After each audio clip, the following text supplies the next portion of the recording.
recorded live from Dr. Phil's home address. It's the Late Night Tonight Show with Sagan HAWKES. Hey everybody, my name is Sagan HAWKES, your host, the Late Night Tonight Show with Sagan HAWKES. Now before we get into it, I'd just like to give a big round of applause to our band, Jazzy Baz and Mataz. Alright, let's give them a hand. Alright, now, before we get into our segments, we got a lot of guests, we got a lot of people to go through here. I want to talk about politics. Am I right? Everybody knows about politics.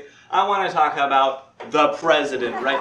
Mr. Donald Trump, the president of the United States of America, although, judging by the polls, it looks like the states aren't so united right now. Am I right, everyone? All right. So, just to figure out what people's real thoughts are on the current president, we went out on the street to get some real opinions. Let's roll the clip.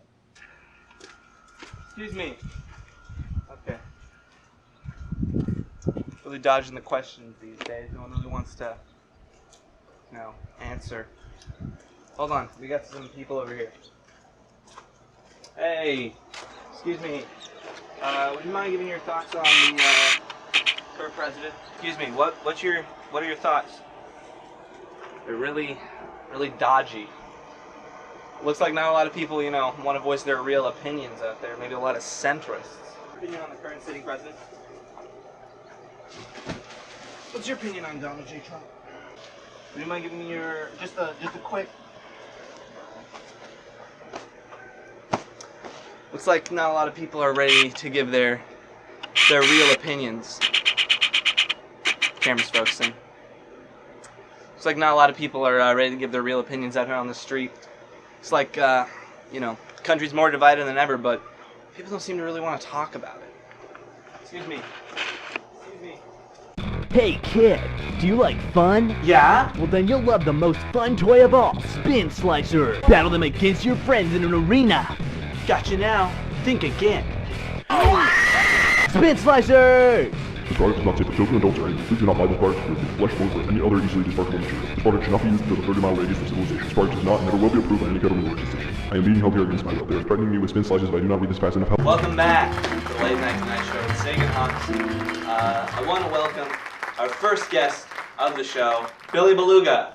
Hey, well, it's nice to finally see you again, man. It's been a long time. Yeah, it's good to see you too, but don't call me Billy Beluga anymore. Don't call you Billy Beluga? Yeah, it's Sir Beluga now. Sir Beluga? Is this some kind of joke to you? No, not a joke. Not a joke at all. Okay. I'm leaving the show. Taking the chair with me. He's gone. All right. So, luckily, we do have another guest in store for you guys. We have actor known for playing in the Avengers and in Harry Potter, but he's most well known for being a stuntman in 2018's Bounty Killer. Let's welcome James Payton.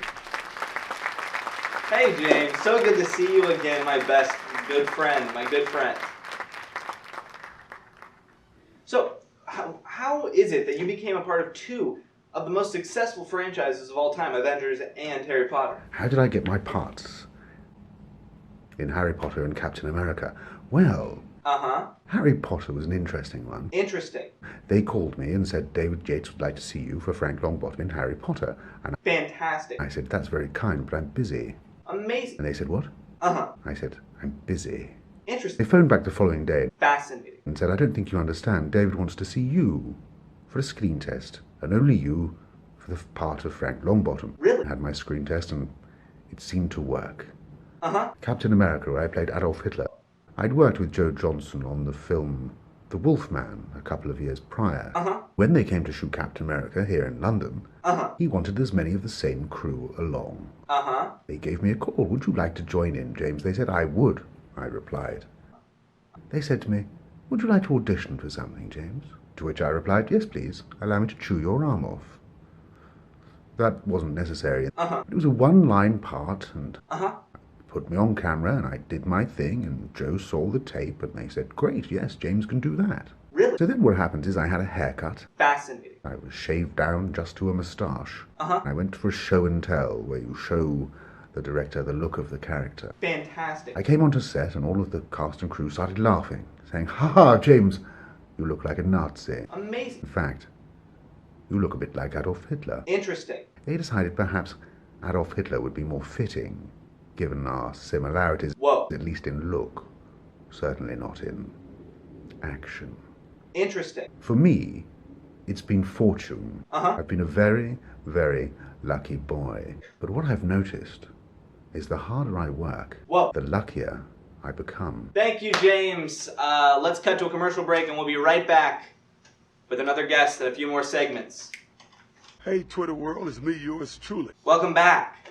All right, now before we get on to our final guest, let's go through one more segment. We've got the legendary Bee Knuckle performing their hit single, What If I Did?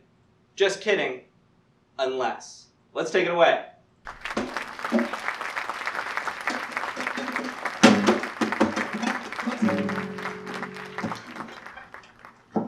Gonna have big, big dreams in the kitchen. Would have made an omelet, but I didn't have no chicken. Wouldn't be the same without the chicken. Man, I wish I bought some chicken.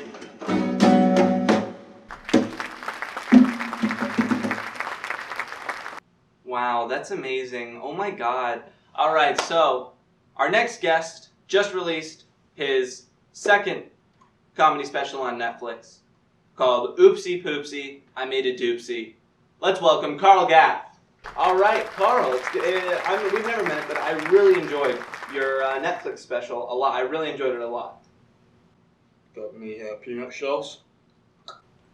No, not today, unfortunately. Now, where is it that you get your inspiration for your comedy? Well, see, I get it from kids. You know, they got such an innocent imagination. They come up with jokes you just wouldn't come up with on your own. So what I'll do is I'll sit at a playground for about 30 minutes. I'll hang on the monkey bars. And a little boy will come up and he'll say, "Get off the monkey bars. It's my turn on the monkey bars." And I say, "No, I'm not going to get off the monkey bars until you give me a joke." And I'll scream and scream and scream until you give me a joke. And he'll say, "You have to get off. The monkey bars are going to break." And I'll say, "Not until you give me a joke. You'll never be allowed on the monkey bars again unless you tell me a joke."